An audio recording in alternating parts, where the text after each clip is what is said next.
Écoute au plus sacrant, avec ton pote Yanaël, je couvre pour toi lors des 25 prochaines minutes actualité du cinéma, films et séries avec grand plaisir. Laisse-moi te guider à travers ce qui s'est passé dans les quelques dernières journées finalement. On commence sans plus tarder avec Talk to Me, fort grand succès au box-office, mais aussi sur Rotten Tomatoes. Écoute bien ça, j'en ai déjà fait la critique sur la petite plateforme connue sous le nom de TikTok, si je peux même plugger ainsi. Oui, oui, je suis là-bas et tout. J'ai mentionné la viscéralité de la chose, la brutalité de la chose. Franchement, c'est un bon film d'horreur. Est-ce que je le mettrais au top du palmarès de la maison de production A24? Certainement pas. Et pourtant, c'est le mieux coté selon la tomate pourrite avec 95%, ça l'a fait des vagues. Tout de suite, A24 a répondu, a tweeté très récemment, je pense même aujourd'hui, l'annonce d'une suite, pas que d'une suite, mais d'une préquelle et tout. Et là, c'est intéressant, ils empruntent la formule à succès de Ty West et tout avec 424, qui avait sorti X, puis tourné simultanément le pain de ce sandwich-là, si on veut, Pearl et Maxine. Talk to Me, film australien d'épouvante, mais pas épouvantable, empruntera la même petite magie, la même petite formule, qui, on l'espère, leur assureront du succès, tourneront donc la préquelle et la séquelle simultanément. On leur souhaite un franc succès, il y a quelque chose d'intéressant à raconter, puis la fin du film ouvre certainement la porte allégorique ainsi symbolique à toutes sortes de possibilités à même cet univers. C'est quand même assez fascinant, merci. Est-ce qu'on pourrait potentiellement rencontrer d'autres membres décapités? Enfin, bon, pour l'instant, on va tirer un doigt et passer au prochain appel. Prout! Des nouvelles à propos de Uncharted E2. Ça a été une belle expérience pour tout le monde. Tom Holland s'en est sorti vainqueur. Marky Mark a eu sa part de gâteau et tout. The Hollywood Reporter nous relaye les propos du producteur Charles Roven qui, lui, aimerait bien explorer l'idée d'une suite, bien entendu, peut-être de toute qu'une franchise finalement ainsi développée. On se rappelle que le film d'aventure à la Tomb Raider, à la Indiana Jones, a quand même attiré de l'attention auprès des fans qui, pour la plupart, je pense, ne se sont pas sentis lésés. Rappelons que je n'ai moi-même très peu d'attachement émotif parce que je suis Team Xbox, pas mal été toute ma vie du côté de Microsoft. J'ai jamais eu la chance de faire rebondir notre Nathan Drake de wagon à wagon suspendu dans l'atmosphère. Pas ma confiture, mais je peux respecter la chose. D'ailleurs, qui je crois est encore disponible sur Prime Video. Si vous avez tel abonnement, vous pouvez rattraper le tout. Et je pense que la clé de son succès est d'être capable d'aller chercher des gens qui n'ont jamais touché à la manette, n'ont jamais joué à Uncharted et tout de même ont pu apprécier une sacrée aventure. GG, WP, c'est ce qu'on dit. Only Murders in the Building, saison 3, est arrivée sur Hulu, Disney+, au Québec. C'est de même qu'on le ziote. Formidable, c'est comme mettre des vieilles pitoufles toutes douillettes, c'est comme une doudou qui me réconforte ô combien. Vous savez, cette série, je la suis depuis jour 1 et j'en suis fan et je vous vends ses mérites. Il y a quelque chose de très hig, malgré le fait qu'on parle de s'après-crime pareil. Cette fois-ci, on a Martin Short qui, étrangement, incarnait mon personnage, disons, moins préféré. Dès la saison 1, il m'agaçait, je le trouvais trop exubérant, extravagant, et pourtant, he grows on you. Il grandit sur toi. C'est rendu effectivement un spotlight rivé vers ce tendre et attachant gaillard. Martin Short et Steve Martin qui est co-auteur de la série, prend un peu de recul, se fait un peu plus unidimensionnel et discret, tout en étant présent. On voit qu'il souhaite faire briller autrui plutôt. Selena Gomez Comme toujours, elle shine et tout. Elle me fascine, elle m'hypnotise. Il y a quelque chose de très, très fin dans ce qu'elle joue avec ce personnage. Et bien entendu, Meryl Streep, crédible. Ô combien crédible. Crédible de chic. On y croit à son bonhomme. On pense vraiment que c'est une femme qui respire et se promène et vit des affaires. Ça rentre au poste. Je ne peux que vous recommander cette série. Si vous n'avez pas touché à ça, rattrapez-la, franchement. Alors, un épisode qui sort par semaine, bien entendu, bon, ça, on s'en passerait. On aimerait bien binge-watcher la patente au complet, mais rigolo, nostalgique, ultra esthétique. Grand crash, grand flop au box-office. On a quelques paroles rassurantes de la part du président de Pixar.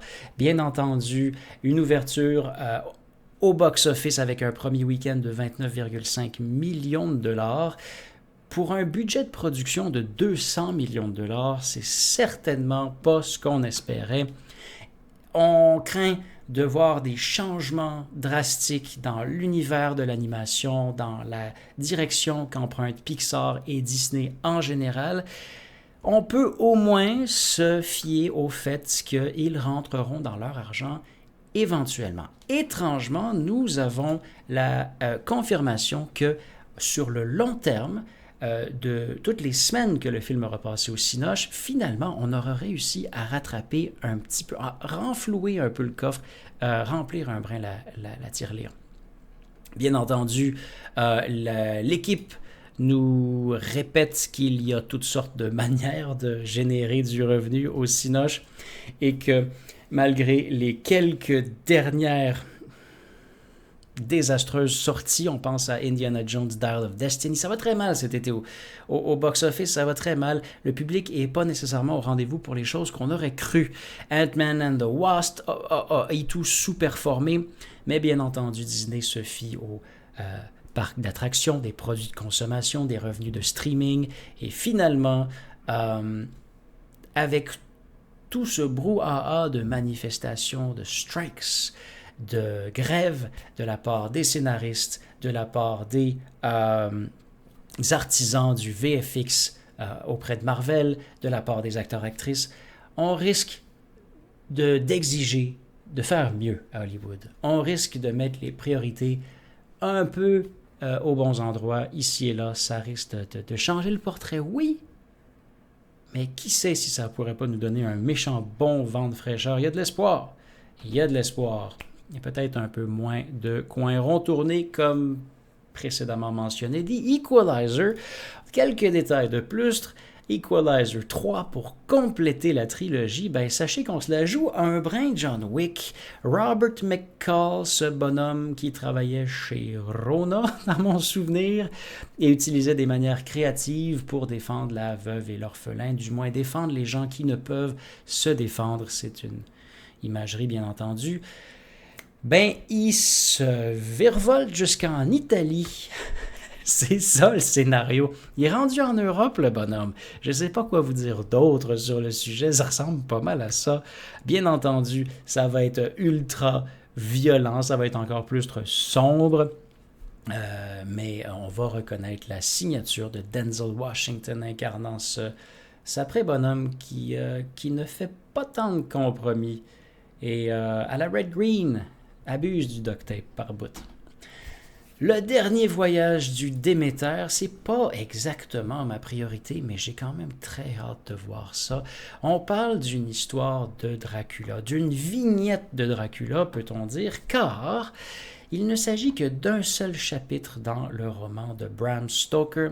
Bien entendu, un épisode tout dans la mini-série de Steven Moffat qui était sortie il y a quelques années, la mini-série qui explorait le personnage de Dracula et ses antagonistes, nos protagonistes. Ça avait été traité avec classe. C'était pas sa meilleure série, c'était pas parfait, mais cet épisode du milieu de la mini-série nous avait captivés avec un concept de huis clos, entièrement dans ce navire qui transporte jusqu'en Angleterre, si je ne m'abuse, oui, le cercueil de Dracula et les quelques fringales qui lui viennent au fil de l'épopée et les conséquences de cela. Tweet rassurant de la part de Stephen King. Stephen King qui est quand même connu pour ses histoires de vampires. Hein. On pense à Salem's Lot, on pense à Night Flyer. Stephen King a tweeté, voyons voir, hier, 9 août, I was doubtful about the last voyage of the Demeter. J'avais mes doutes. But it's throat-ripping good times. C'est du bon temps, de bon sang, d'arrachage de gorge. Ça lui plaît, ça l'inspire. It reminded me of the best of the Hammer movies in the 60s and 70s. C'est ce qu'il nous raconte. Bon, on se rappelle que Stephen King, est-ce qu'on peut toujours y faire confiance à son avis?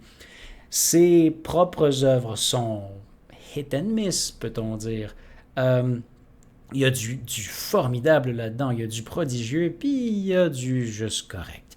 C'est chose certaine que quand on inonde une industrie, il y a des choses qui vont frapper la cible, il y a des choses qui vont la manquer. Et il est extrêmement présent.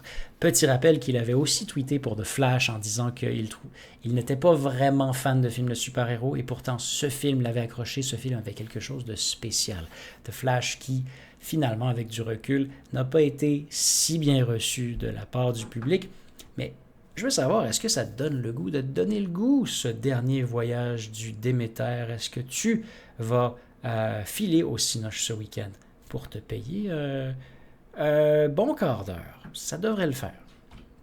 Nous avons sous une explication sur un show qui dure et perdure et bizarrement demeure l'émission la plus regardée en streaming. Est-ce que c'est nouveau? Est-ce qu'ils viennent de sortir la finale, la dernière saison? Est-ce que... Non. Ça fait 12 ans que ça existe, cette affaire-là. Ça fait 12 ans que ça traîne, que ça... Bon, explication. On sait maintenant pourquoi le show a été annulé subrepticement et on se demande si ça va revenir et tout. Alors, ça va comme suit. Au cours de la saison 7, alors qu'on négociait des contrats de la distribution pendant 2 ans, une chose imprévue s'est produite. Je pense que vous le voyez venir, je pense que vous comprenez un peu où est-ce que le show a pris une tangente.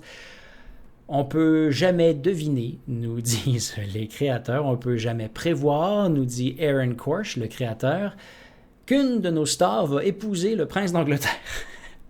Et Patrick, à ce moment-là, Patrick, le personnage principal qui jouait Mike Ross, celui qui a la mémoire infinie, a tout décidé de quitter l'émission ou tout simplement de ne pas revenir à ce moment-là. Ils n'ont pas eu le choix de stopper ça dans ses tracks. Et, étrangement, c'est devenu culte comme show. Il y a quand même énormément de gens qui la suivent. Moi-même, je me demande qu'est-ce que je vais écouter dans le bain. Je suis pas sûr. Je veux me divertir avec quelque chose de pas trop sorcier, puis ça me dérange pas trop de manquer quelques lignes de dialogue. Je me pars une petite session de Suits. Habituellement, ça fait l'affaire, puis il y en a tellement du contenu que, voilà, je pense que ça fait des années que par période, ça me pogne l'envie de replonger dedans. Et là, je prends des pauses de 6 mois, puis je m'y remets. C'est ça, genre, c'est une émission casual, je comprends l'intérêt, je comprends le succès. Est-ce que toi, tu tripes sur Suits? Est-ce que ça t'a vraiment intéressé? Un courtroom drama, pas exactement comme les autres, une agence d'avocats qui se passe à New York, mais je pense que c'est tourné à Toronto. Ça ressemble drôlement à Toronto.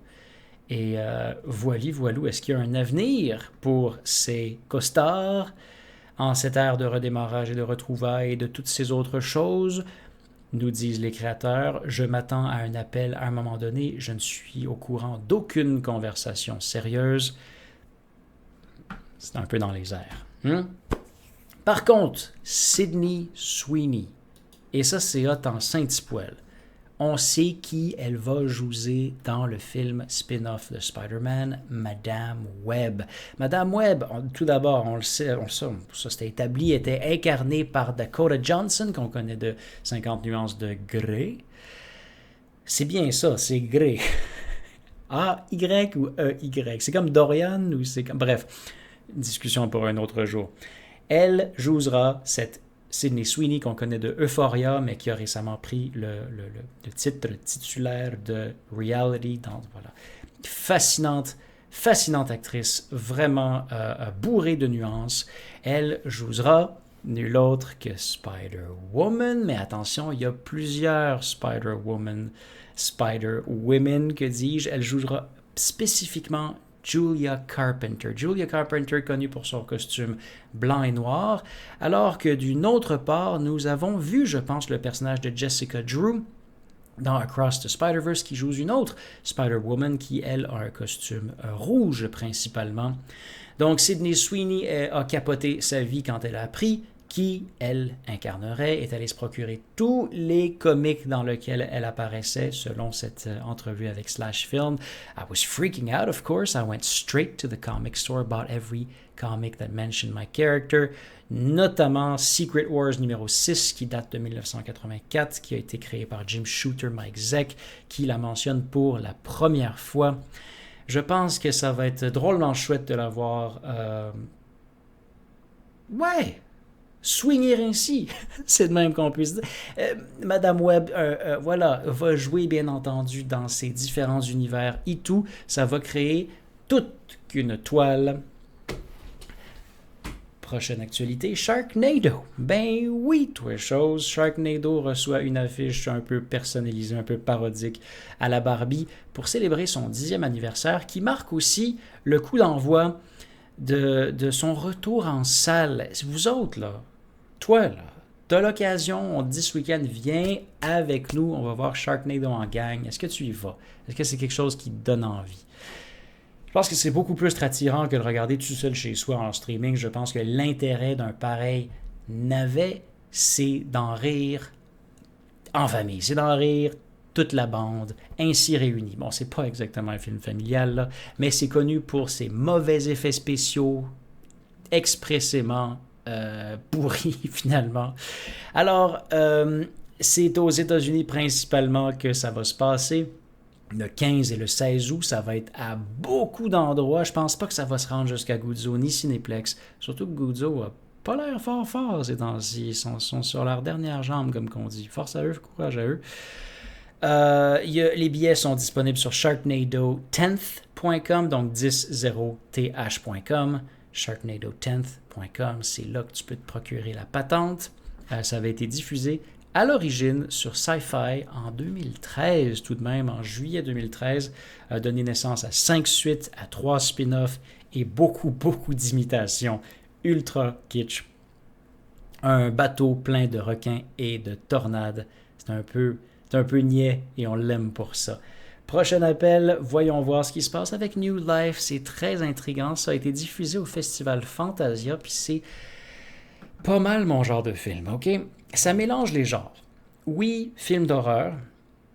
La prémisse est simple, en fait. C'est une agente spéciale, une agente, pas secrète, mais une agente du FBI, mettons, de ce genre de situation, qui poursuit une fugitive aussi spéciale.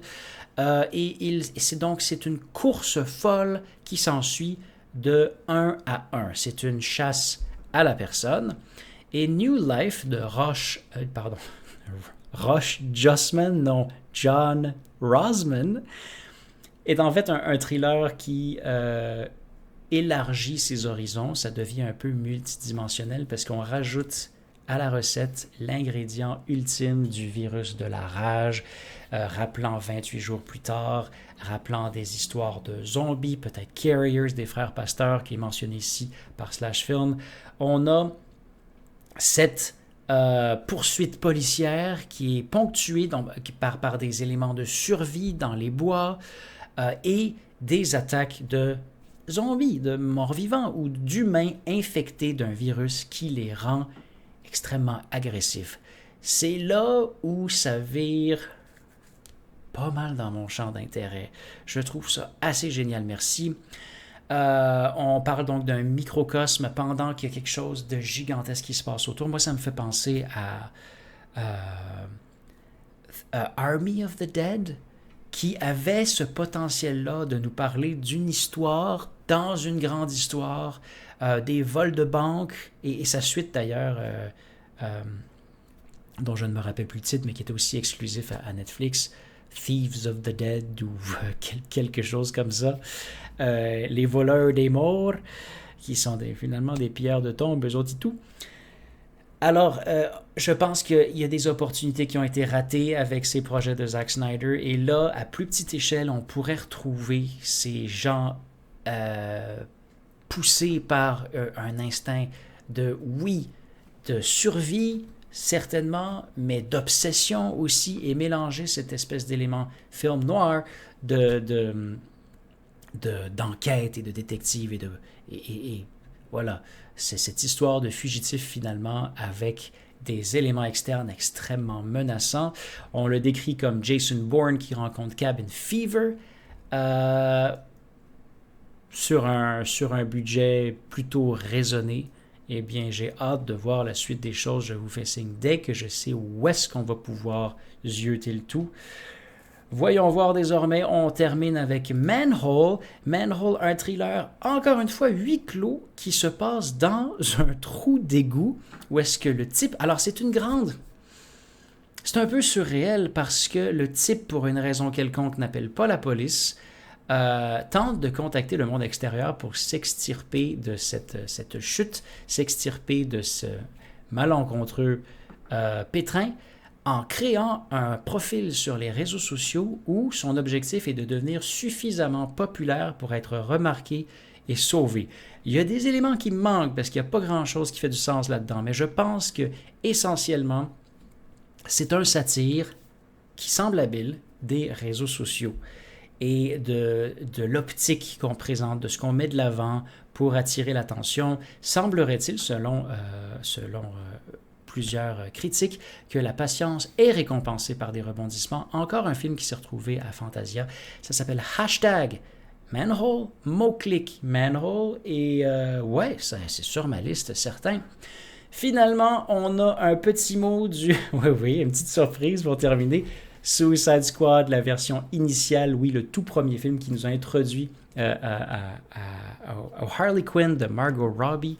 David Ayer, qui avait réalisé le tout, qui avait vu son film sur la table du boucher, complètement salsifié, peut-on dire, complètement salamier et transformé, Frankensteiné, pousse, disons, pour relâcher sa version du film, tout comme Zack Snyder avait son Snyder Cut, des Ayerverse. Il y a des pétitions, il y a des gens qui mettent la pression.